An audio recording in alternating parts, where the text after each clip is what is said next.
So what would you do if you knew the day, the hour, the minute, and the method of your death? Even if it was a moment, 50 years, 3 months, 7 days, 6 hours, 32 seconds from now, and peacefully in your sleep, how would it change the way you spent today, tomorrow? Because that time, that moment, that exists for all of us. We often avoid thinking about it because it's uncomfortable to think about. It's so uncomfortable to think about. Humans have invented entire religions to solve the problem of those uncomfortable feelings. Religions which promise that, oh no, don't worry, it won't end. There's another place you get to go. There's a religion that promises, oh no, don't worry, it won't end. You get to come back and have another go. There was even one that promised that don't worry, it won't end. You're going to get a ride on a spaceship that's hiding behind the Hale-Bopp comet. Oh no, that was a cult. But cults plus time equals religion. It's a fun theory, that one. Liane Moriarty's here today, one of the most successful authors in the world, certainly one of the most successful authors to ever come out of Australia. She wrote Big Little Lies, Truly Madly Guilty, 9 Perfect Strangers, heaps more. Her latest book is called Here One Moment. And it dives into exactly what we were talking about before, what the knowledge of your own death would do for your life, even how you think about things like free will. It's a great chat. She's just the best. Her connection to Sultana brand is particularly interesting. Enjoy. The idea that, you go from zero to bestseller like that is utter fantasy. Yes. And that, what would you say about how important it is to kind of suck a bit when you start? I don't think it's necessarily important. Some people seem to go from zero to bestseller straight away. But that's the fairy tale. That's the Cinderella story. Yes, yeah. And I'm sure it's more enjoyable if you've suffered a little bit along the way. That's what we talk about when you get there. Yeah. I think that's the other thing as well. Yeah, that's right. Yeah, exactly. But I'm kind of fascinated by that. Your previous life as a copywriter. Oh yes. When you first started, do you remember walking into those buildings, the ACP or those kind of buildings, and going, "Wow, look at this joint." Into big agencies. Yeah. Yeah. Well, I remember my very first job interview. They said to me, so I was very young, and I'd only just got my license, and so they were saying, so you might need to drive around doing errands, and I was thinking, I don't know if I could do that, and do anything. You'd need to change a light globe if required. And I thought, my dad always changed the light globes. I don't even. So I didn't get that particular job. I remember that glamorous one. I was thinking, I've got the ideas. I want to just come up with ideas. I can't change a light globe for you. Right. And then I got a job at an agency in the city where I was making coffee. And I do remember overhearing my boss saying, we've got this girl, she either makes the coffee and it's stone cold or it's boiling hot. So I wasn't good at that either. And then my job was also to buy flowers, and I used to buy them from somebody in Martin Place. There were 2 people, and I'd go to the one who the flowers were always half dead because I felt sorry for her, so I got into trouble for that as well. Stellar career start. Yes. At what point, who was the first person to say to you, hang on, this thing over here, that's the thing that you do, not the flowers, not the coffee, this thing here, this is good, do a bit more of this. Who was that person? I don't know who that person was. I wouldn't say I had a stellar career in advertising. I went to another small agency. I'm trying to think now. Yeah, no, he didn't think I was much good either. I'm not trying. After that, I worked for a publishing company in the marketing communications department, and I quite enjoyed that. And then I went freelance, and then I did have some clients who were happy with me. I did okay. To be honest, during that time, it wasn't like I was thinking, I wish I could be a best-selling author. I had wanted to be an author when I was a little girl. My sister and I both used to love writing stories, And my dad would commission us to write stories for him. So he gave us our first publishing deals. I love it. Now, are we talking a Smith Corona or are we talking longhand? Longhand, Oh. yeah, for sure. I've still got some of the exercise books. Wow. And I used to outsource the illustrations to kids at school who were good at drawing. Now, what kind of subject matter did your benefactor, your patron, as it Yes, were, he was. have some sort of, now it needs to be about this or that, or did No, we he just? didn't. He didn't say anything about the subject matter. I've still got one that was called "The Secret of Dead Man's Island," and you could tell it was very influenced by Enid Blyton. Enid Blyton. There was lots of smugglers and Oh yeah. and the children, the characters spoke in a very English manner. They didn't sound like little Aussie kids. No. They'd say, "Oh, what a jolly good idea," things like that. I haven't used jolly in a while, but maybe I might work it back into the routine because it's good. It's a good one. Having a dad who, I mean, whether he was saying it or not specifically, he was saying to you, what you write down is worthwhile.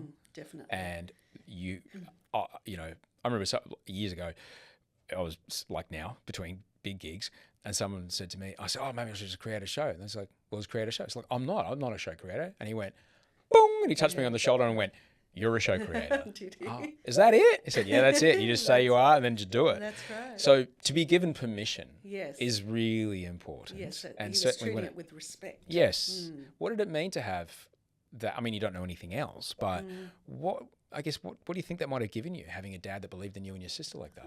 Yeah, I think he just made it seem viable that it could be a career. But having said that, I lost that crazy confidence that he gave me. I didn't keep at it as I got older. I thought, well, Dad might like my stories, but who else will like my stories? And especially when I started to read other people's work, I'd think, well, this is better than me, so therefore I should, what's the point of me trying? So it wasn't until my sister, who is the author Liane Moriarty, until she called me many, many years later and said that her first book had been accepted for publication. Wow. Well, first of all, I was really happy for her because I love her dearly, but also I was filled with a sort of sense of rage because she had achieved our childhood dream and I hadn't even given it a shot.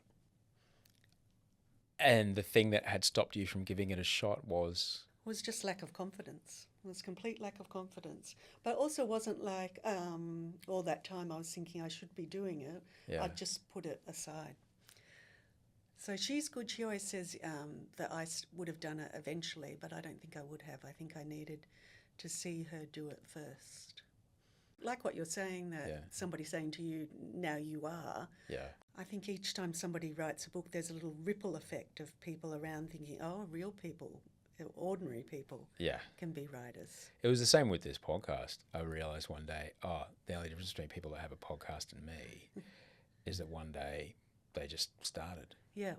So one day I just started. Yeah, exactly. And now here we are, 10 years later. I know you don't want to tell me that I wrote my first, outline driven by rage. But was that a little kicker that you had? Yeah, there was that. But then I ended up doing a master's degree. So that was what gave me my deadlines. Oh. Because then you had to write each week. So that's what kept me going. Oh, right. So it's the whole, no, I'm not writing it. This is just uni work. Yeah, yes, exactly. The stakes are not that. I'm not trying to get published. Piffle. This is just me It's doing just my homework. That's all it is. Yep. That's what our brains are so wild. I know, yeah. We have, we're lucky today because there is a chocolate Labrador in the office. There it is. And I like to say that our thinking mind and our observing mind are very much, our thinking mind is the Labrador chasing the Frisbee, and our observing mind is sitting on the bench watching the Labrador chasing the Frisbee onto a freeway. But when our thinking mind's in charge, all we can think is Frisbee, Frisbee, Frisbee. Yes. Yeah. We don't realise we're going to put ourselves in peril. But the observing mind is the one that goes and makes the same noise a treat, perhaps, makes, and the dog goes, "Arr," And then, So similarly, when it comes to writing, I can't possibly write that. We just go, Yes. Psst, no, it's not for that. I'm just making notes. Yeah. Just, Yeah. that's all I'm doing. Oh, okay then. And then what do you know? You're like 1,000 words in, and it's an hour later. You're like, oh. And I still have to do that. Yeah. Even now, I still have to think, not you're sitting down to write a book today, but you're sitting to just do a paragraph. And then, okay, now just do another paragraph. Because it's just too big to think, I'm writing a book today. It feels ridiculous. I can only imagine how that works before you make this your full-time job. All right. There's that level of pressure of, well, I want to do this and it's too much pressure. It's stopping me. Oh, I'm just writing a paragraph. Okay. But when the success comes and when the success gets bigger and then they're like, Liane Moriarty, New York Times, #1 bestseller, and you're sitting down in front of the blank screen. Yes. That's got to be a very different story. And that's why I really have to do it that same way, because I used to be, you'd think maybe nobody will read this. Now I know for a fact people will definitely read it. Millions of them.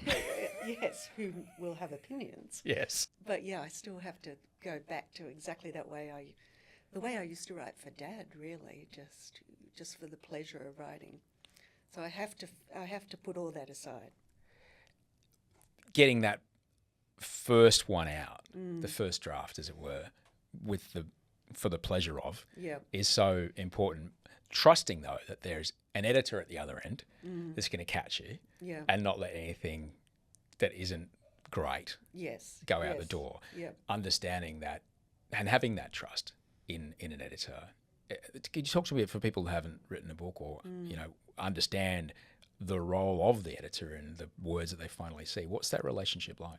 Well, first of all, I don't think about the editor actually as I'm writing. No. I prefer to think that this is it, that I'm writing as best as I can. And then you get what's called a structural edit, and they do that thing where they begin with this. That's a Labrador. Yeah. Previously mentioned Labrador. It's a callback from the first chapter. Now it's here. Yeah, that's right. Showing up at the end of the first act. Yeah, that's right. If you've got a Labrador, it's got a bark. Chekhov's Labrador. Yes, exactly. The structural edit. Yes. So it will begin with, there's always a letter that comes with it that says, this is a masterpiece, this is amazing, this is fantastic. And then it says, you need to fix this, and this. And then at the last paragraph, but this is a masterpiece. The compliment sandwich. Yes, exactly. The classic. Exactly. I was taught that in audio school. Were you? Yes, when I went to audio school and they were talking to us about how to speak to a person if they're doing a vocal take or a saxophone take or something. Hey, mate. Amazing. Yeah. Really, really great. In the second bar where there's a key change, that bend, maybe have another run at that. Yeah. Can't wait to hear what you're going to do with this. I'll give you a little more in your cans. Here we go. Yeah. And it works, doesn't it? Yeah. We're so simple. Yeah, that's right. That's all you need. We're just such simple creatures. And I find that I always look at the edit and I think, oh, no, that's not right. No, and I'm filled with resentment. But then I need to let the time go by and think, oh, well, maybe that could work. And then gradually, and sometimes they might say, make a suggestion, and then you'll think, no, not that, but this. And some things I'm ever so grateful for because I can always remember reading one particular review that said, I didn't understand this character, but then she explained that something like the motivation. And I remember thinking, well, thank goodness my editor said, you're going to have to give more background to that character. Right. So there's that. And then there's another round of editing, which is called the copy editing, where they go through. And I'm very grateful for this stage as well, where they say this character had blue eyes. Now he's got brown eyes. Things like that. The timeline couldn't work.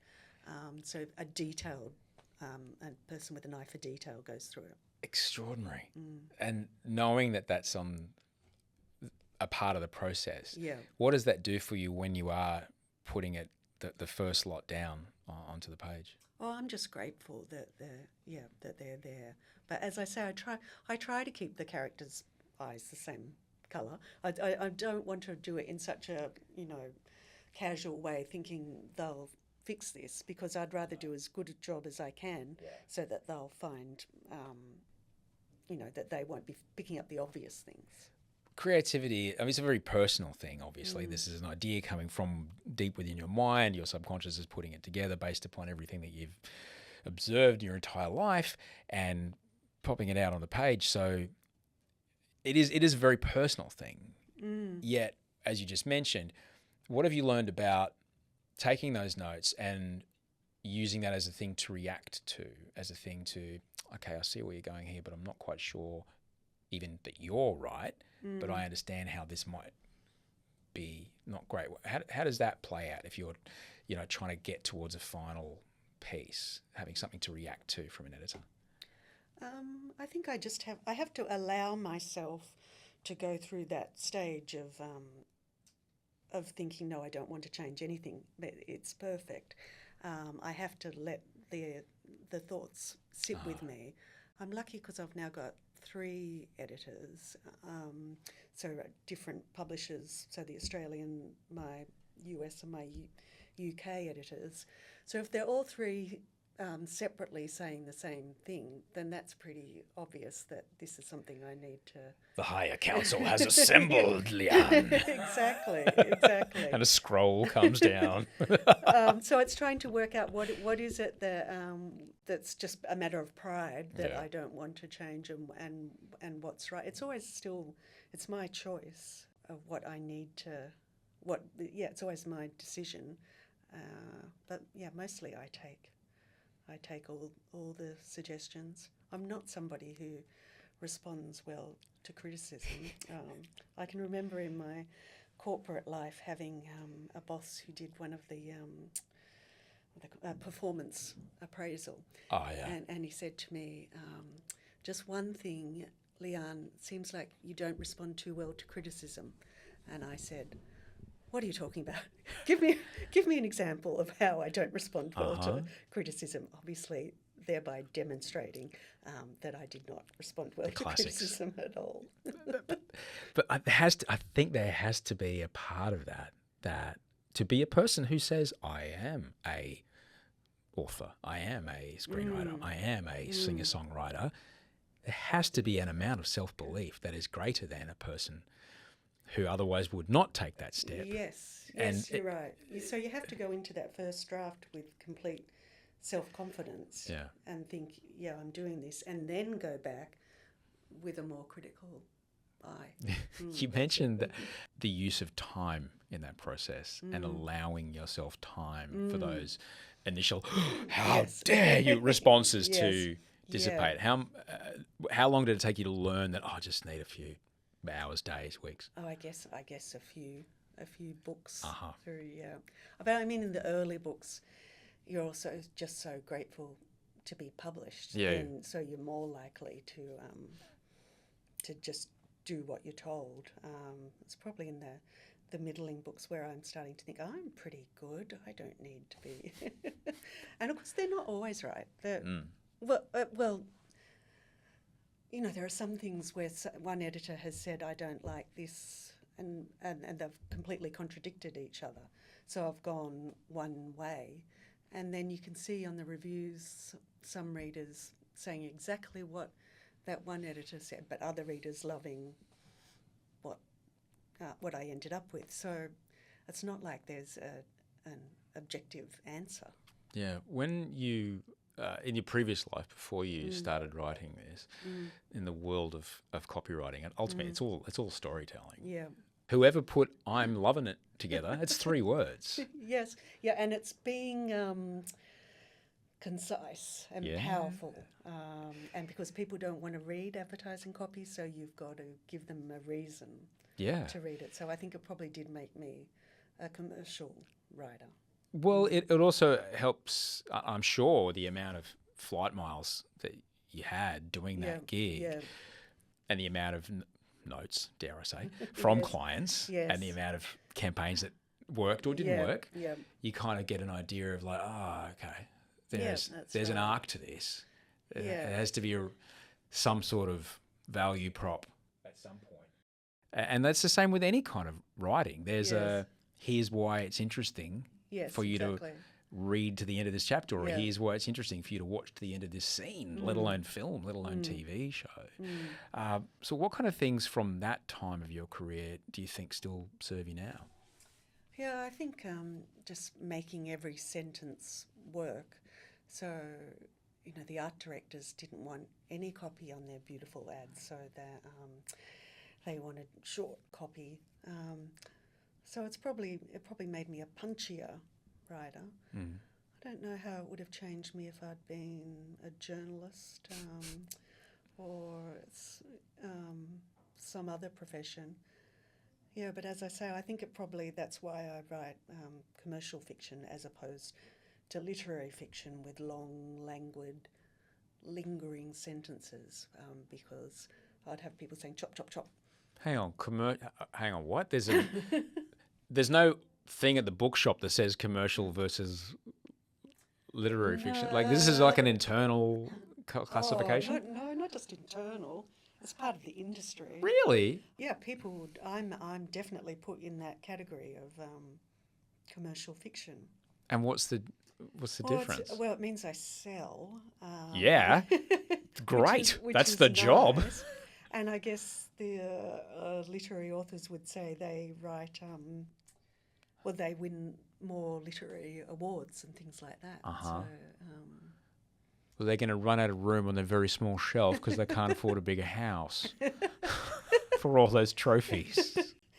some people manage both. Some people Well, good for them, I some say. people do get the awards and sell lots of copies. So it's Well, not like... Liane, I'll take a life not in a caravan park in 20 years, please. I do. I like to sell, and because my father was a self-made small businessman, that's my background.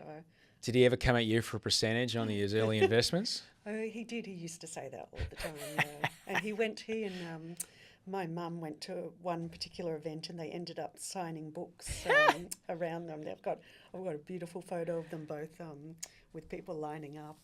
They loved it. Oh, that's very, very sweet. Yeah. I was chatting with my mate this morning when I told her that I was coming to chat with you today. Yeah. I happen to know the person who works in copywriting who writes on the outside of the cardboard boxes for Who Gives a Crap, the toilet paper company. All right. The mail order toilet paper company. Yeah. And it is extraordinary Right. what's on the outside of this cardboard box. Right. It is like, please recycle me. And by that, I mean, turn me into a... Right. Things like this. Yeah. It's very, very, very clever. Yeah. You have written on the back of boxes in your life, haven't you? Oh, the Sultana brand box. Yes. A healthy head start in the day is a healthy head start to life. Oh, my goodness. I know. Now, is this pre-PowerPoint, or is there literally like a big A-frame easel? We used to do a lot of that. Yeah. Did you watch Mad Men and Twitch? Oh, I love Mad Men, yes. I was a little bit after the Mad Men of course. Time, but yeah. But you were definitely in ponytails and white BMW convertibles. Well, there's another world of advertising of not quite as glamorous a world. I did a lot of direct mail and that sort of thing. Oh, yeah. So writing junk mail. So that's even harder. You've got to try and get them, they've only got so many seconds you've got to get something on the envelope, and they've only got so many seconds before it goes straight in the bin. And this is pre-recycling too, so Yep, boom, yep. Landfill. Yep, exactly. Wow. Yeah, I've got to say, like all of those things, all of that skill set is extraordinarily valuable to what you do now. And I guess why I'm spending time on it is that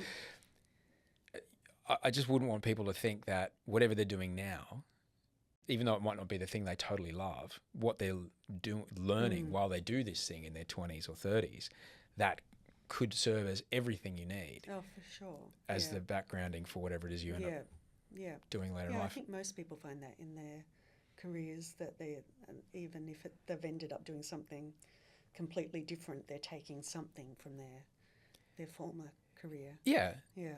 But I have sometimes regretted not doing journalism, because that's what I said all through my schooling.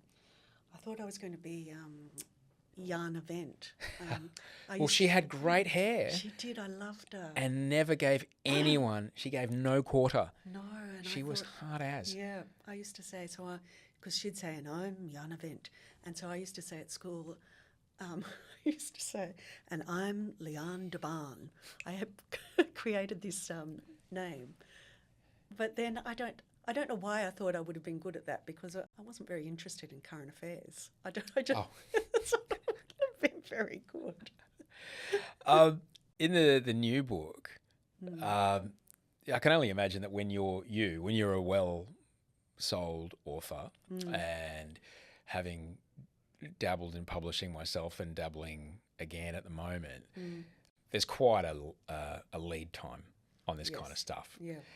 When someone says 5 years ago, okay, Liane, mid 24, we need something. What have you got?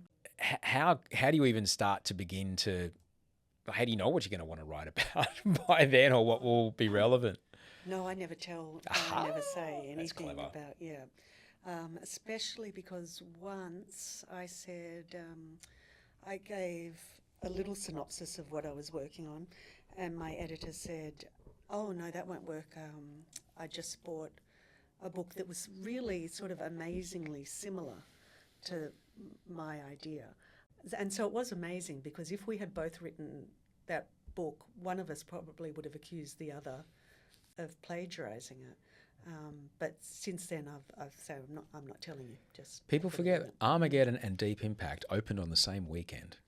Two cataclysmic disaster films about a comet. Yes. Both showed up at the same time. Two massive studios. Yeah. And it just, Well, I think there's something, because I realised I know why it happened, because because I finally read her book.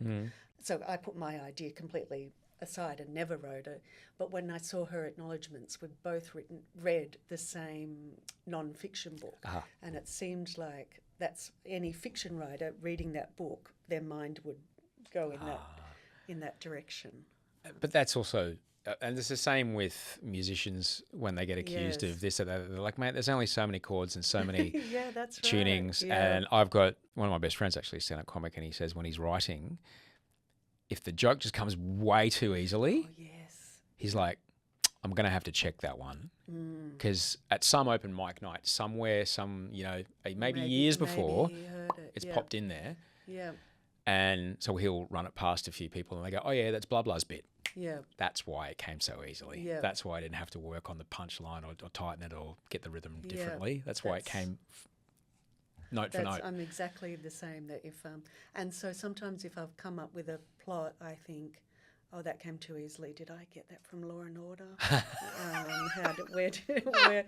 And even with characters, there was one with 9 Perfect Strangers. Yes. I was running one particular character, and I was thinking, why are you coming so easily to me? I must have got you from somewhere. But then I realised that it was my own character from my children's books, so it was a sort of alien so it was okay. So I could I could plagiarise from myself. Look, I think your father's case for compensation might be stronger than you initially believed. He was the commissioner. He was. Just saying, there's a line in there about, subsidiary exploitation somewhere in the contract. He said all that sort of thing. I'm sure he did. And when I went to events, he used to say, I'll send my regrets to my fans. Saying, sorry, I can't be there. With your new book, why death? The opposite of death, which is being alive, but as alive as you can be.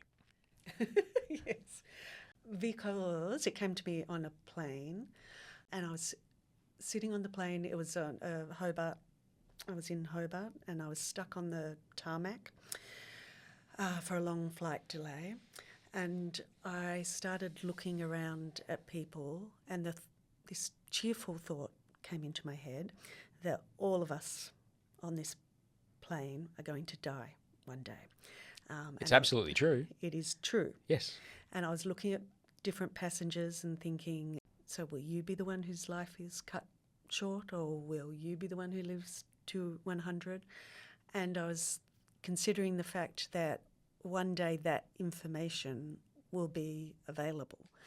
That there's, at some point in the future, people will know exactly how each of us, including me, at what age and how we died, which sort of blew my mind for a little bit. And then I thought, so what happens if that information was available now and somebody walked down the centre of the plane and said, your cause of death, your age of death, yours, yours, yours.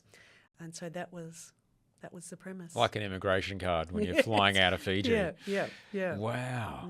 There's rudimentary ways to calculate that stuff based upon, blood tests and things. But like I ride bicycles on motorcycles, and I can't possibly predict if someone, like yesterday, cut me off and nearly axed me. That's the thing. And that's how we all live our lives. Yeah. Because we're all thinking about the risk. So you're going to take that risk, but there are certain risks. Some of us, the people who jump off mountains. So that's what the book then became about. Exactly that. How do you calculate the risk of what you can and can't control? It's confronting to think about your own death.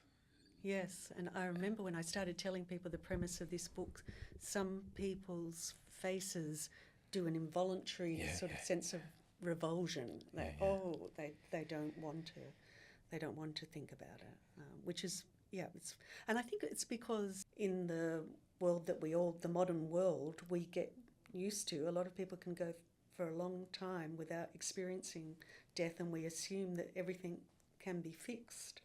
And I remember when we were organising my father's funeral, the funeral director said, some middle-aged people come in to organise their parents' funeral, and this will be the first funeral they've ever attended.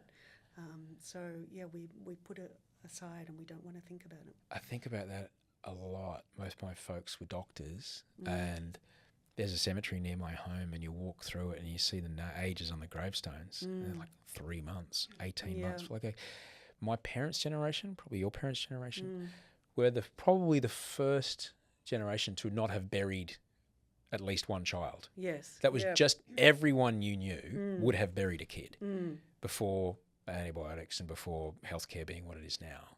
It was just, you would be a young parent. You'd probably be 25, and have 4 kids, 2 hadn't made it because of pneumonia or something or whatever. And that's just how people went through their lives. Yeah. I remember talking about that once with an old boyfriend who said, therefore, they loved their kids less. And I said, I disagree with that so completely. I don't think they did. I think they just lived with loss.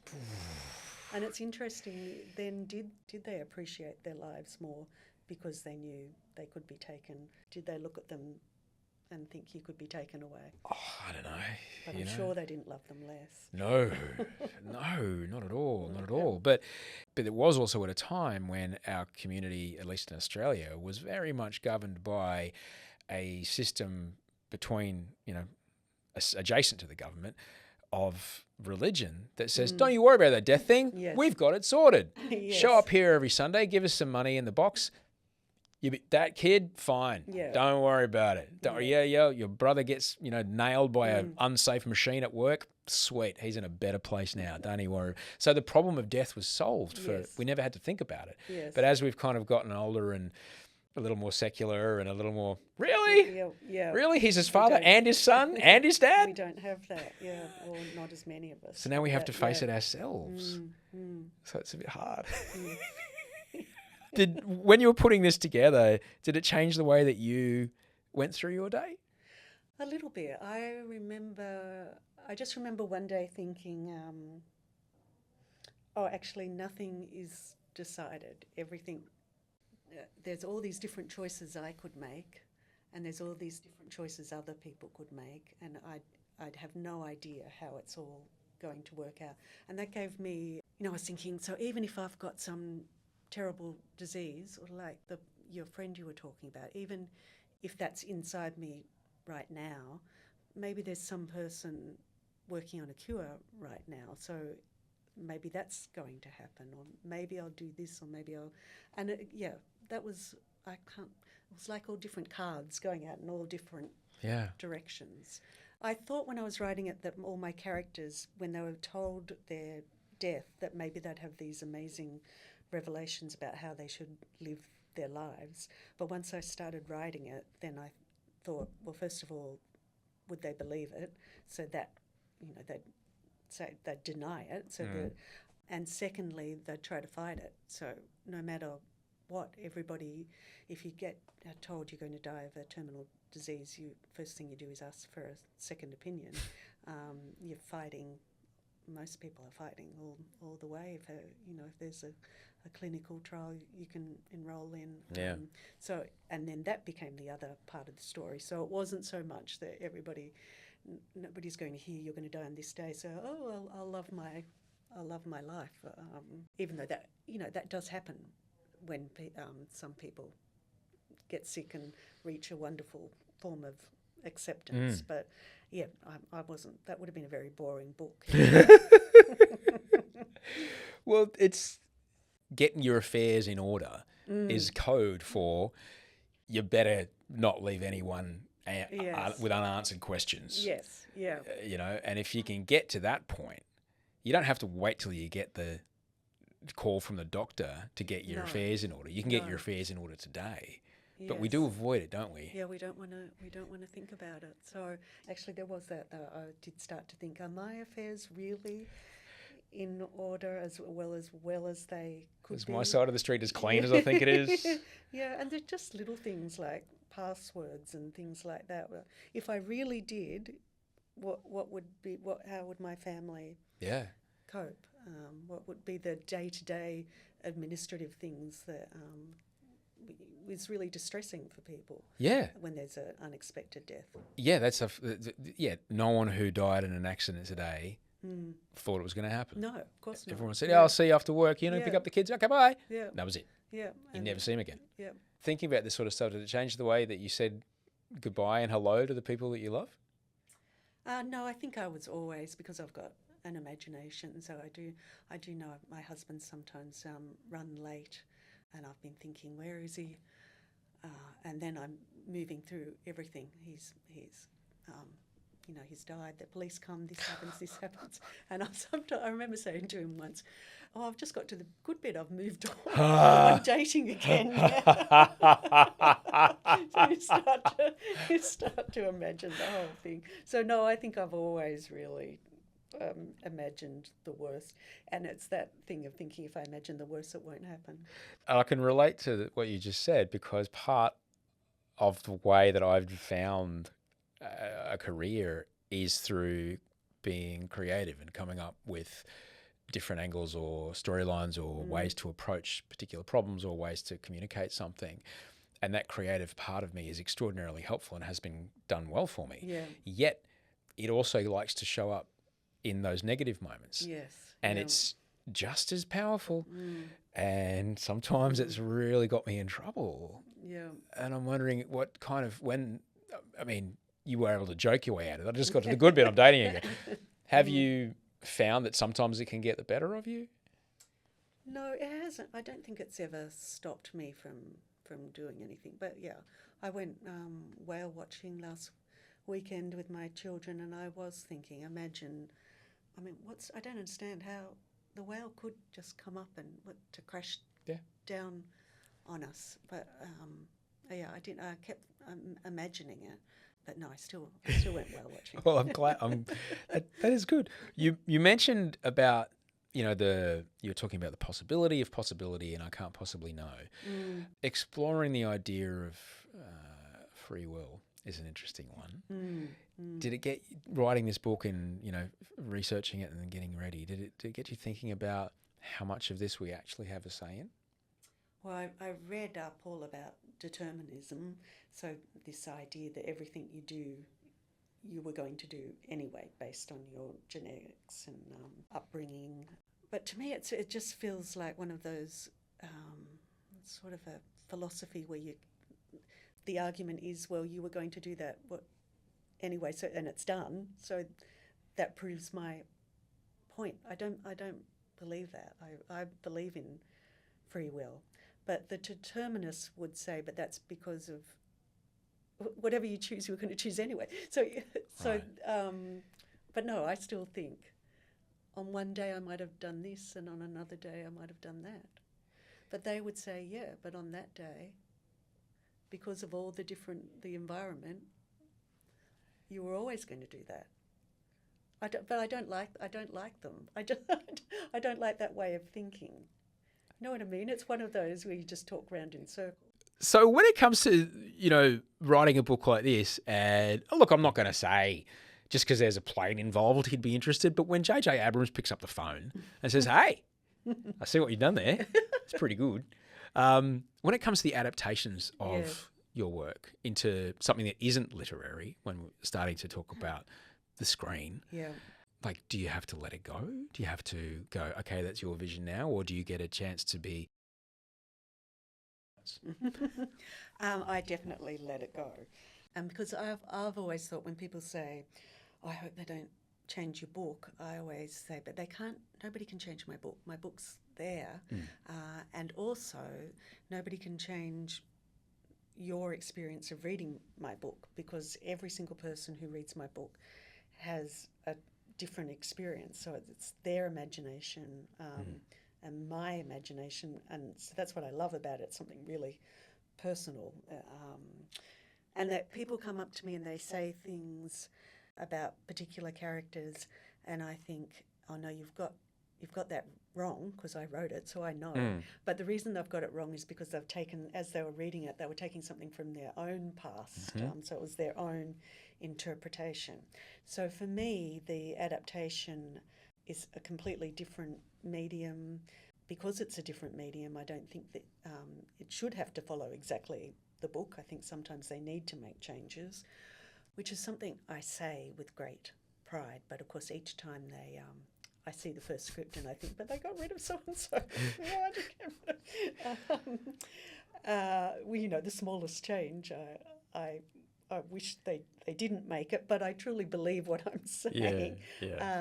That's my free will. My instincts are saying, no, don't change it. But my rational mind says, well, it's now theirs. And that's why I deliberately step back, because I think if I did get too involved, I'd be saying, no, it should just stick with the book. And what's the point of having me there saying stick with the book when it's not my area of expertise? It's good catering. That's probably why. Yeah. There's always great catering on those things. But it gets pretty boring. So I thought the first time I visited the set, I thought, this is amazing, and seeing my characters and seeing it all built. And then after a while, I thought, okay, this is getting a bit boring now. I might go home. That's right. I haven't heard you say moving on in a while. And great, you've shot 8 seconds today. Good job, guys. Exactly. Which is how long it takes, though. I know, but I don't have the patience for it, and I'm not especially interested in... I'm not somebody... some other people might go and say, oh, tell me about this camera, and really learning about how it all works. That's I'm okay. just interested in the story. Do your thing, man. You do what you do very well. You don't need to let other people do their thing. Yeah. That was something that I at one point did want to get involved a lot, but at the other point I'm like, that person's here because they're the best there is. Yeah, I could learn something off them, if anything. Yeah. They don't need to hear me. Yeah. They've got the best idea of what to do here. And in fact, they might show something that I otherwise would never have imagined. Exactly. Yeah. And now it's better. Yeah. Wow. Yeah. Look at that. That's right. But I do know some authors have really leaned into the film industry, and sometimes I've thought, should I have done that? But I always hope that it's not fear stopping me from doing that. But I don't think it is. I think I'm just not. It's not my thing. Are you a I can't start until the font is right kind of person? Are you a this is my desk, this is when I start, it's clock on time, no one come talk to me? Not really. Oh no, I do like the font to be right. That's true. What's your font of choice? It has to be Times New Roman. Interview over. Interview over. It has to be. It has to look like I've typed it. Oh, I see. Yes. Yeah. No. I'm Helvetica or nothing. Are you? Yeah. No, that's not a. Helvetica or Courier. That's it. Oh, really? The only serifs I'll do is in Courier. Really? Because I guess when I'm doing screen stuff, I like to make it myself think that, this is what I'm writing. Yes. Here. Yeah. and it looks the part. Yeah. Yeah. That's the other reason why I couldn't write a screenplay, because I don't know all the tabbing. Oh, there's software for that. I know, but I still think, I don't know. And and speaking of which, nerdiness, like, is there a software that you particularly prefer? No, I just Word. That's it? Yeah, and I think it's a very old version of Word too. I think I'm using something that's about to stop being supported. Oh, so. boy. Wow. Because there's people who are only with the yellow legal pad, and Yes. Tarantino typed with one finger. Oh, really? Yep. Oh, gosh. And I was like, really? You never let it? He goes, no. Really? Because if it's not sharp enough with this, then it's too long. It took him so long to type it, right, that if that was his kind Way of process filter, Oh, I see. like through his process, like he wouldn't do big long monologues or whatever, like Right. because he's typing it with one finger, it had to be It kept it succinct, right. I see. because like he'll just get bored, and if I'm getting bored, then everyone watching will be getting see. bored. It's like, that's pretty good. Yeah, that is. One finger. I don't know. It's really useful having all 10. I agree with you. I am not, I don't have a career, but I also have 9 other fingers that I utilize, probably not as well. My wife likes to just use her Mavis Beacon number in my face. Apparently she's so many words per minute more than I. Okay, really. But yeah. And when it comes to kids, you got kids, you got a family, and mum's home. Are you a person that could work from home, or are you a person that had to always be out of the house, or? No, I work from home, and my office is treated with cheerful disrespect by everyone. So no, there's no people just walk in and look over my shoulder. Wow. I read that Stephen King would just shut the door. Yes. And no one could walk in. Yes. And he would just come out 10 hours later. Yeah. That was it. Yeah. No. How are you able to, when you get back into it? Yes, it's hard. And I'm thinking, have I told the truth then? I do shut the door when I'm getting into it. They're happy to knock though. And I do sometimes go away, especially when it's all coming together. Yes. So I go away and be on my own. But that's that's a part of it though. It is, we are only capable of concentrating on so many things at the same time. Yes. And, ultimately, like, you wouldn't want to distract someone while they're driving down the freeway by going, no, look at me now, look at me, I'm doing 110. You would want to let this person focus on the on task at hand. So similarly, like, having a full focus on this thing is really important. Yeah. Really, really important. And when it's done though, what do you do? Feeling, What do you do with the space? With the space that that used that's to be in my mind. There used to be, concentrated on this thing. What do you do when it's? Well, it's the most exhilarating feeling ever when you finish. It's just the best. But then there's only a few weeks, and then the editing's coming, then the copy editing, and then the proofing, and then by then you just can't stand to look at it any longer. I'm sure you've had the kind of success that would mean if you didn't want to, you probably didn't have to keep writing.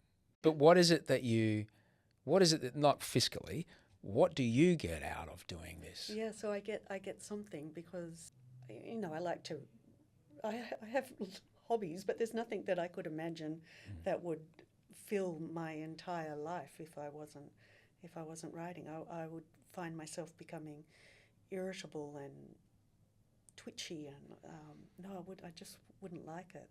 Because I remember I thought 2019, I was calling it my year of joy because I'd done a big book tour, and I had deadlines, and I thought I'll take a year off, and I couldn't do it. I Not just joyful? No, it wasn't joy. Well, there were moments of joy. We did some great travel, luckily, just before 2020.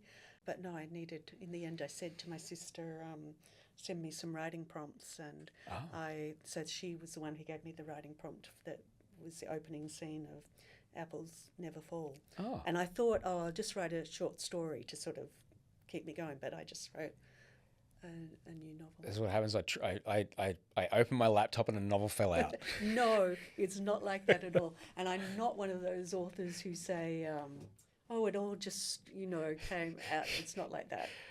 there are tiny moments where I think, oh, this paragraph's going well, but yeah. This paragraph's going well. It's really short periods where I lose my sense of self. That's what I'm always aiming for, to lose myself in the writing. And I could achieve that when I was a little girl instantly, but now I have to trick myself into it. To get into that flow state. Do you think it's flow state? It's definitely flow state. Right. Yeah. Well, if you figure out how to get there more deliberately, yeah, I know, that's what I want. Let us know, because I like when I'm there. Yeah. My wife less so, because I can be very difficult to I can't get you out of. Yeah. Yeah. I can't really think about anything else for a little while. There's almost a hangover for like an hour or two later. Yeah. My brain is just so directly. Yes. Like if you ever sat backwards on the train going from wherever to wherever and it stops at the station, you think it looks like the ground's moving even though it's not, because your brain's so used to the vision. Yes. It's a bit like that. I'm like, I know I'm not doing that anymore, but all I'm thinking of in context of like, well, yeah. It's the best when it happens. Yeah. I do get quite a thrill out of it, but I know it's not great for my relationships because I can get lost in it, and that's a kind of. But yeah, I do get a great thrill. It's very exciting. For people who might have related to some of what you spoke about, which is that's not for me. I don't do that. Whether it be writing, whether it be something else, what would you say to people? I'd want to be clear. Do you want it? Do you really want it? Because sometimes I think you have to be careful to make sure you do want it. You don't just think you should want something. So if you know in your heart you really do want something, whether we're talking about writing or whatever, maybe just asking that question might clarify things for you. Because if you really want it, okay, then how you can do it. And you don't have, it's what we said earlier about you don't think I'm going to sit down and write a novel today or begin a podcast. It's one tiny little step. So I often get nervous about opening the document because I'm feeling like I don't even want to open the document. So even now I still have that fear. I've got to sort of sneak up to the computer. Despite all the evidence. I know. To the contrary. I know. And I think, come on, just double click and just write a sentence. Wow. So I think in whatever you want to do, there's probably some tiny step that you could take. What would it be for if you wanted to become a podcaster? Or whatever, or whatever, or a or mathematician, whatever it is. Whatever. There's some tiny step that you could take, and then you might find that once you take that tiny step, you could take one more tiny step, and so on and on and on. If I had a box to write on the back of, that is what I would write. Liane, you've been just an absolute treat. Thank you so much for your time. No, it was my pleasure. It was good fun.